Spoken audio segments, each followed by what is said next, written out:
Good afternoon, good evening, and good morning to all of our viewers, and welcome to Pure Malt TV, the Instant Innovation Series. This is our final episode of the series featuring technical content and a virtual tasting, and today's focus is on dark, Schwartz, and Stouts. At around 11 to 12% of global beer volumes, dark beers have remained consistently the choice of a sizable segment of beer drinkers. More commonly the choice during the winter months or colder weather, this category of beer could be classed as seasonal and attracts a more conscientious consumer who would typically pair their beer with food or savor it like a fine wine. As with our Blondes, Bocks and Bitters episode, my colleague Ron Dejansky will lead a short technical presentation suggesting some interesting techniques for creating dark beers that really stand out from the crowd. Before I hand over to Ron, let me please again invite you to make use of the chat and Q&A function available within the Zoom webinar platform. A member of our team will be monitoring these, and we will do our best to address any questions that you may have. So let's spark the dark discussion by heading over to Ron in Sheffield. Ron, over to you. Thank you, Ross. Many techniques are used to produce the wide variety of styles in this category, and today we'll focus on 4 of them: barrel aging, nitrogenation, use of roast malts, and use of malt extracts. So looking at barrel aging, as the name suggests, beer is transferred into a wooden barrel and stored for an extended period. Wood has been used for centuries to ferment and store beers, and there is a difference between storage and aging. Until the arrival of metal kegs, beer was filled into wooden casks which were transferred to the pub, dispensed, returned to the brewery, cleaned, refilled, and the cycle continued. These casks were made and maintained by the breweries and only used for beer storage and transportation. Barrel aging involves filling a wooden cask which has previously been used to store either a spirit or wine. Typical spirits would be bourbon, whiskey, brandy, and sherry and port could also be used. The filled cask is then stored for an extended period, which can be anything, typically 16 to 18 months, but this period can be a lot longer, many years in fact. The most popular wood to use is American oak that has previously been used to store bourbon, but other woods used include chestnut, ash, cedar and pine, all imparting their own characteristics. The beers used are mostly ales and stouts, and during storage, flavors and other compounds are extracted from the wood into the beer to modify both flavor and color. Flavors extracted are typically peach, fruit, coconut, and spicy notes, along with also the richer notes of coffee, cocoa, and vanilla. With so many variables in terms of flavors and storage times and woods, contributing a barrel aging program can really be viewed as a voyage into unknown territory, and much like traditional Scotch whisky, skilled blending of individual casks can deliver some more consistency, but also outstanding results. Sourcing of the used cask will depend on many factors, not least the availability. Market dynamics of spirit producers across the world, along with demand for timber, will significantly influence the price of a cask. Add to this the cost of storage, and it's no surprise that barrel-aged beers can command super premium prices. I'd also like to give a very quick mention to the fine Belgian tradition of lambic beers. Here, former wine casks are used, and their natural microflora, usually considered to be Lactobacillus pediococcus together with Brettanomyces yeast, give the beers a unique character after fermentation and storage. Now, typically storage will take place over the cooler winter months and the beers drunk in spring. A very, very traditional form of barrel aging, which perhaps deserves its own webinar, but unfortunately we don't have time to explore further here. To summarize the advantages and downsides of barrel aging, you can utilize existing beer streams. Again, typically ales and stouts, but lagers, of course, can be used also. Unique characters, truly unique characters can be created, and these beers will most often command premium prices. The downsides are perhaps the reasons for that expense in terms of premium quality. The cost of containers and the prolonged storage periods will drive up the production costs. Blending expertise may well be necessary, and there are possible oxidation effects which might be viewed as a downside with this production method. So moving on to nitrogenated beers. I'm sure a lot of us will be familiar with the experience of waiting patiently for a pint of a famous Irish stout to separate into a very dark liquid and a white creamy head, with that beautiful cascade of tiny bubbles keeping us entertained. Nitrogenation is the technique that makes this possible. Again, if we wind back the brewing clock to traditional UK ales and porters and stouts, these were stored in wooden casks with no added carbonation in cellars with a target temperature around 13 Celsius. CO2 levels were typically around 2.5 grams per litre in the beer. And transfer of the beer from the cask to the bar was through a beer engine, or more commonly known as a hand pull.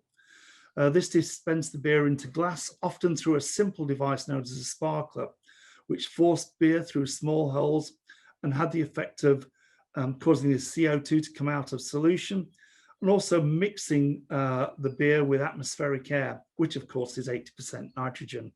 And this gave rise to a tight, creamy head that was a feature of many cask beers.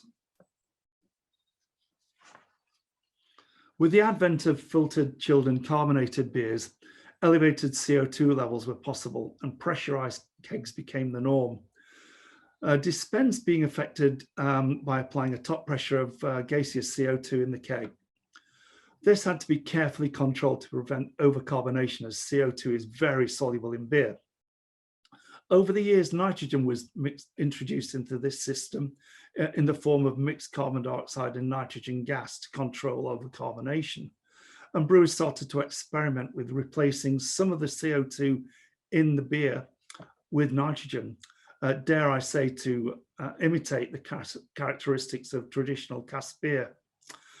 By dissolving nitrogen into the beer before filling into keg and then using a top pressure of mixed gas with typically 75% nitrogen and 25% carbon dioxide, at dispense, the appearance and mouthfeel of the beers, particularly stouts, could be modified in a very, very pleasing way.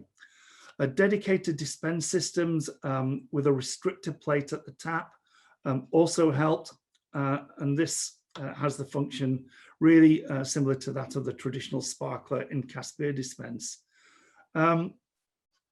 Why the difference in terms of appearance and flavour? It's all related to the fact that nitrogen is much less soluble in beer than CO2.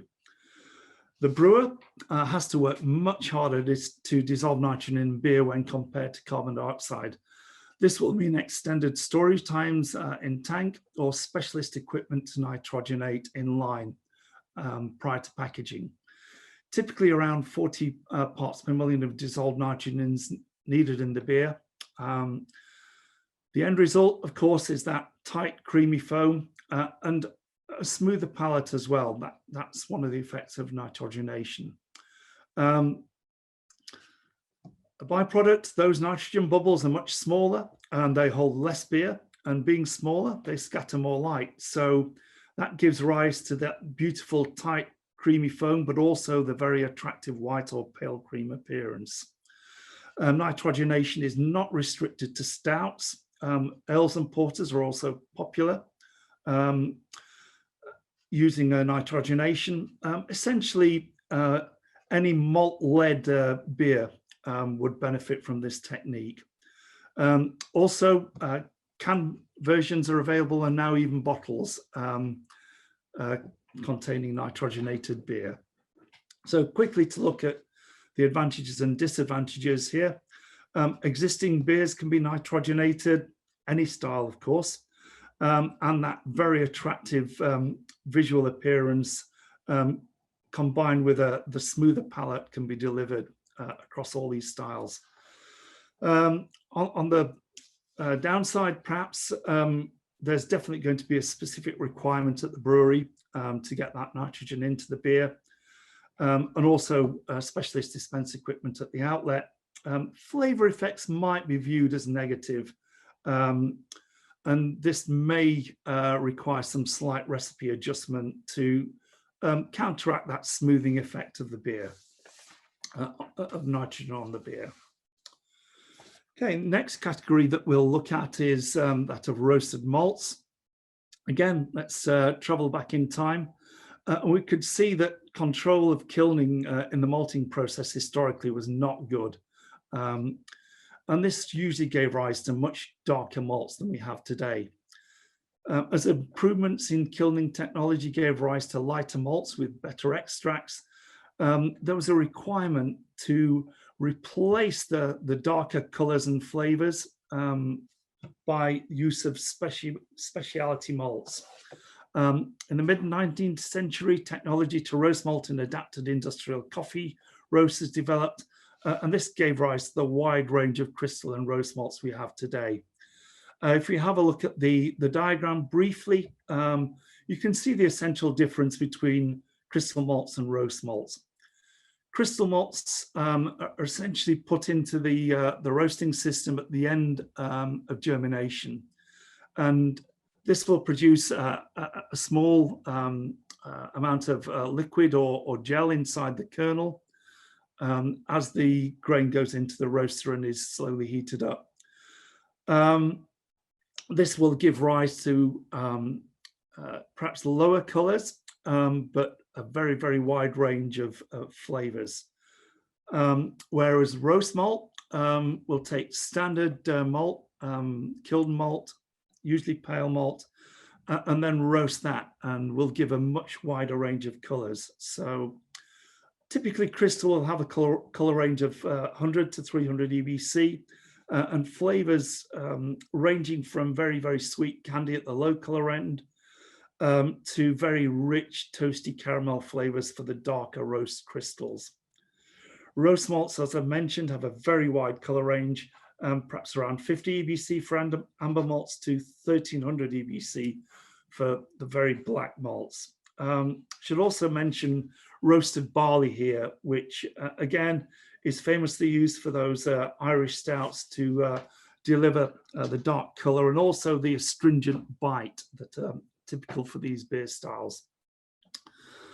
These roasting processes require a high degree of operator skill to meet specification and avoid over roasting to produce useless carbon, or in extreme cases, a fire in the roaster, which can be very expensive. I'm sure every roaster on the planet will have a story to tell about that one. Again, if we look at the advantages and potential issues of using these specialty malts, on the plus side, a huge variety of desirable colors and flavors can be delivered by the use of specialty malts. On the small scale, there's virtually no capex required for storage, handling, and milling. And it's a very, very traditional technique with provenance dating back to the middle of the 19th century and continues to remain perhaps the most popular technique in use at breweries. Perhaps to look at some of the issues concerned with roast malts, In production, batch-to-batch variation is very often experienced because of the very, very high degree of operator skill required to produce these malts. If you use them on the large scale, this will usually require special silos or dedicated silos for storage, conveyors, weighing equipment, essentially its own system, possibly including milling. I'd also like to give a shout out for scheduling. Can be disruptive if you're producing dark style beers in the process. Again, speaking from personal experience, it's never a great idea to produce a lager after a stout unless you're prepared to do a full clean down of the dry goods handling and a full CIP of your brewing plant. Again, specification issues will arise with that. Again, high levels of these materials can contribute to stringency and harshness and potentially smoky flavors at high levels of use, which are usually viewed as not desirable in the process. Again, for a more comprehensive review of these production techniques, I just recommend a recent article in the Brewer and Distiller International. That's the October edition. Finally, we come to the use of malt extract as a technique to deliver this wide range of colour and flavour available from specialty malt. This process uses specialty malts which are then put through a brewing process. So here we're taking 100% grists of crystal malts and roast malts, putting them through a brewing process, and then storing and modifying those downstream using various separation, filtration, and evaporation techniques. And these have the effect of further modifying colour and flavour to deliver very, very specific characteristics, which my colleague Simon is going to demonstrate shortly. These products are highly concentrated liquids and usage rates are typically much lower than those you would consider for using a specialty malts in the brew house. Perhaps 0.5 to 1% maximum will be typical. They're liquids, so liquid to liquid addition is possible at very, very late stage in the process. Again, we would say typically post fermentation. So that there are no brewhouse and fermentation processes to modify the colour and flavour that you're adding. And this can, in effect, deliver very, very rapid new product development.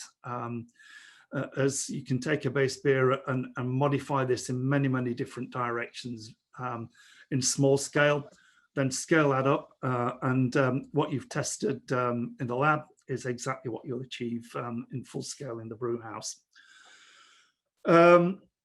Just again, quick look at brew house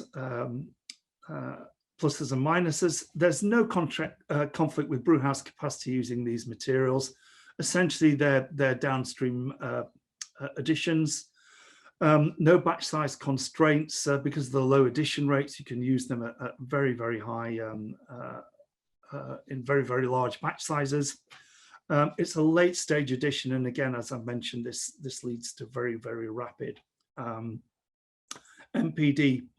Perhaps the downsides, at the point of addition, usually post fermentation, really has to be pre-filtration, as these products will carry some turbidity into the process.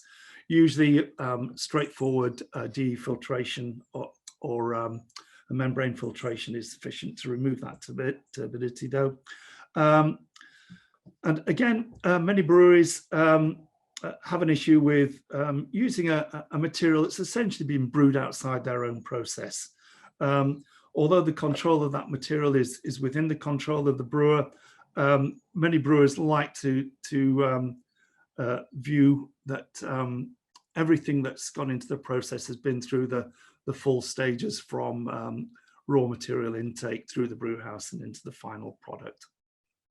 So that concludes really the technical side of the presentation, and I'd like to hand you back to Ross. Thanks very much, Ron, for your interesting overview of what I would say are some pretty novel techniques that can be used by brewers to create some interesting dark beers. As a whiskey enthusiast, I can certainly say that I do like to dabble in a few barrel-aged beers occasionally, and you've inspired me to go and find some of them this weekend. So the next stage of today's episode, as we have done in previous webinars, is to head over to my colleague Simon, who is going to introduce some of the products from the Pure Malt range and how these might be used to create some effective and tasty dark beers. So Simon, in the brew house, it's over to you. Yes, thanks, Ross. So today we're looking at dark beers, and I'm going to be showing you a couple of products from the Pure Malt range that can help you differentiate an existing base beer to create a unique brand extension, or indeed a new brand altogether. So I've got two products to show you today, which will enable us to head off in different directions within this dark beer category. But the overall objective is the same. We're looking to innovate and differentiate by bringing in bold, dark color, both with and without flavor. So before we move on to the tasting, there are just a few points to mention. As with all of the webinars in this Instant Innovation series, a recording will be available. So please don't worry if you don't have everything ready to go now. You will be able to follow along at your own pace when watching on demand. If you are going to conduct the tasting now, it's time to get everything ready. You will need 6 sample glasses or cups. You'll need a set of basic scales like the ones I have here. You'll need your Pure Malt product samples, and you'll also need a bottle of each base beer. I'm going to be using a golden ale and a lager for my base beers today. You can, of course, use any beer that you have available.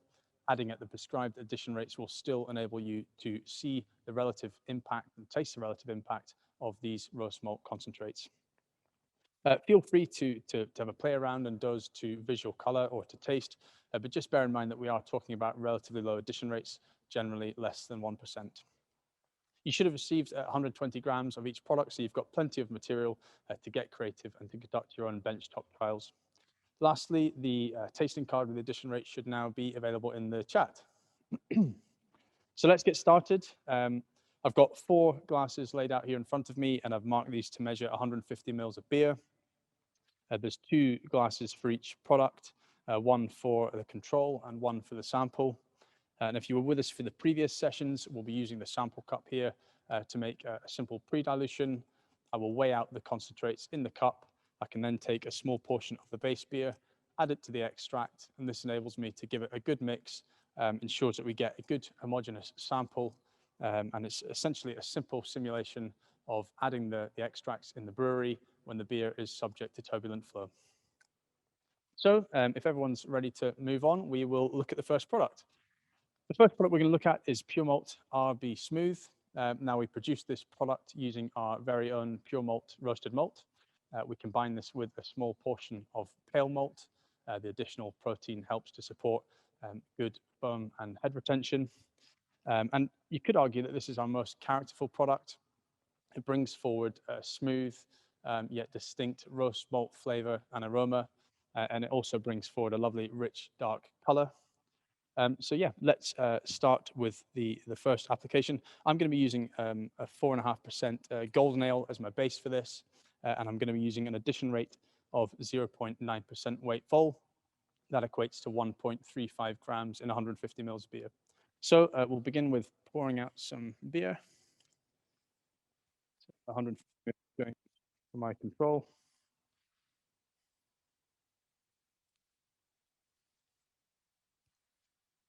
And 150 mils for the sample.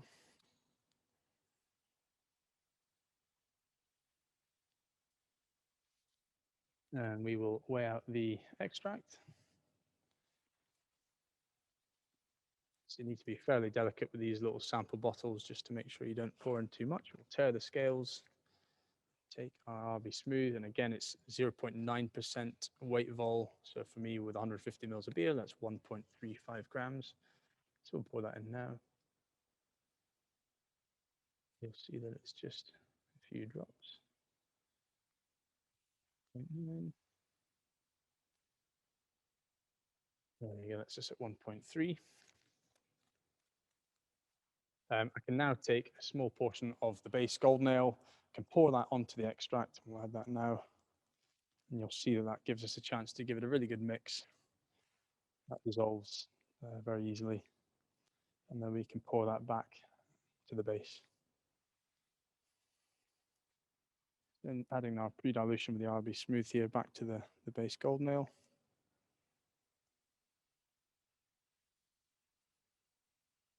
There we go, a little bit left in the glass, but that's okay. And I'll hold these up in front of the white background so you can have a look.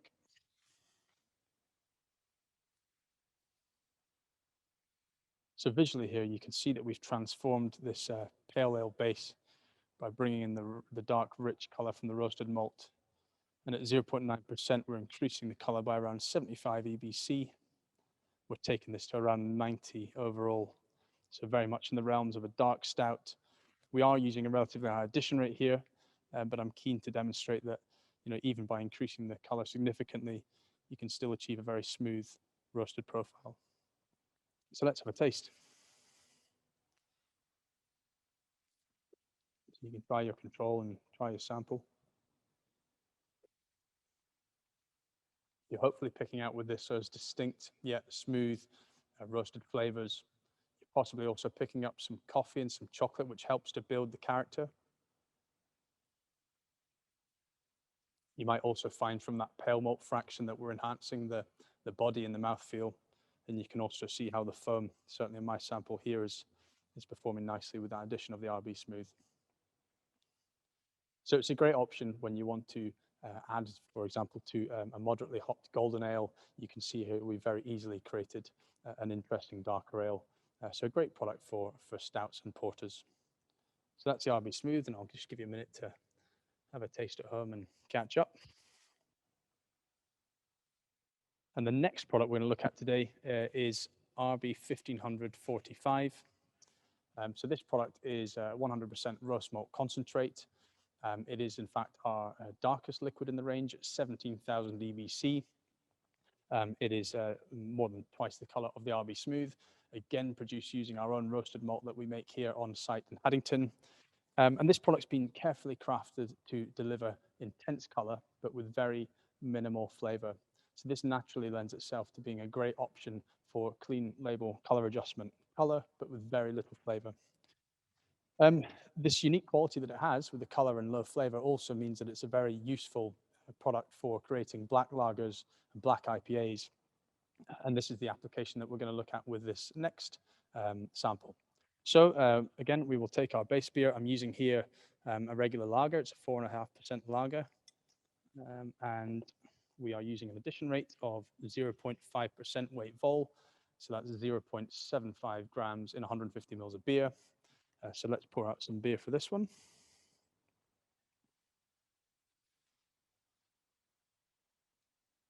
So 150 mils for our control. Slightly over there, so I'll top up this one. 150 mils going in for our sample. Overdone it slightly on the first one, so I'm just going to top that up. There we go. Now we can weigh out our extract. So the 1545, 0.5% weight vol.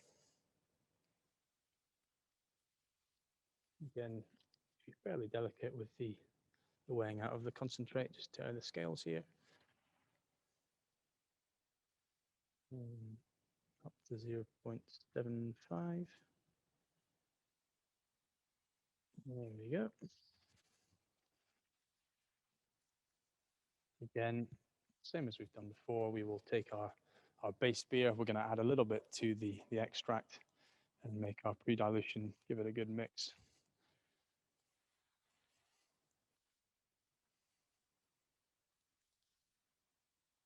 See that disperses nicely. There we go, I think. And we can add that back to the base.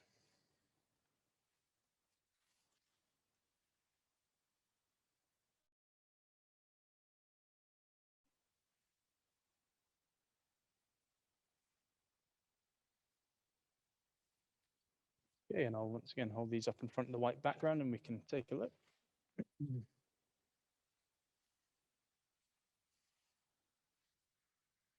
So again, here we see a dramatic transformation. We've taken that pale golden lager to a really dark black. And at the addition rate of 0.5%, we've added around 85 EBC, taking the overall color again to just over 90. So in the realms of the Schwartz beer or a black lager. Again, I've pushed the addition rate with this because I'm keen to show the product capabilities, lots of color, but with very minimal flavor. So let's have a taste and see if that is the case.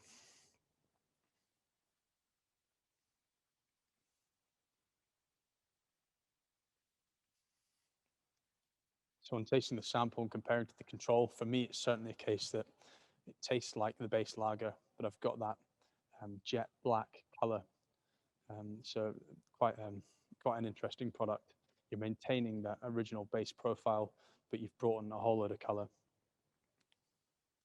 So the RB 1545 with this unique quality has become a flagship product for Pure Malt over the years, a great option when wanting to bring in clean label color, and it's all derived from roasted malt. So finishing up there with the RB 1545, and that concludes this week's tasting. Just like to say thanks for joining in. I hope you've enjoyed experimenting with the products. We would, of course, be delighted to get any feedback or field any questions that you may have. So if you don't have a direct contact with a member of the team, you can get in touch via the website, puremalt.com. There is a chat function where you can leave a question, and you can also find the Let's Talk form at the bottom of each product page. Very lastly, we do have a dedicated team of sales managers here who will be very happy to guide and support with any upcoming or pending projects that you may have. So thanks again for joining, and back over to you, Ross, in the studio. Thanks for that excellent showcase, Simon. As you said, I hope that has inspired some of our viewers to go out and create some tasty dark beers to add to their portfolio. Unfortunately, as I mentioned at the beginning of today's episode, this draws a close to our technical content within the Instant Innovation series. However, what I would like to share with you is an exciting episode that we have lined up for Thursday, the 5th of November. So we will be hosting a Brewmasters virtual roundtable. We have invited 4 distinguished members of the brewing community to join us and talk through the trends that they see emerging in the industry and what different techniques they have used or believe could be used to meet those trends. We're really excited about this episode, and over the coming days we will be releasing who those guest panelists are via our social channels. So please keep an eye on our LinkedIn, Instagram, and Facebook to see who the guest speakers will be. I'm sure you won't be disappointed with who we have lined up. So that draws us to a close for today's episode on Dark, Schwartz, and Stouts. I hope you've enjoyed the content. I'd like to thank Simon and Ron and Ruslan Hoffman, who presented earlier in the series, for all their contributions, and hopefully the content that we have provided to you has been useful. Have a lovely day and a weekend when it comes around. Bye now.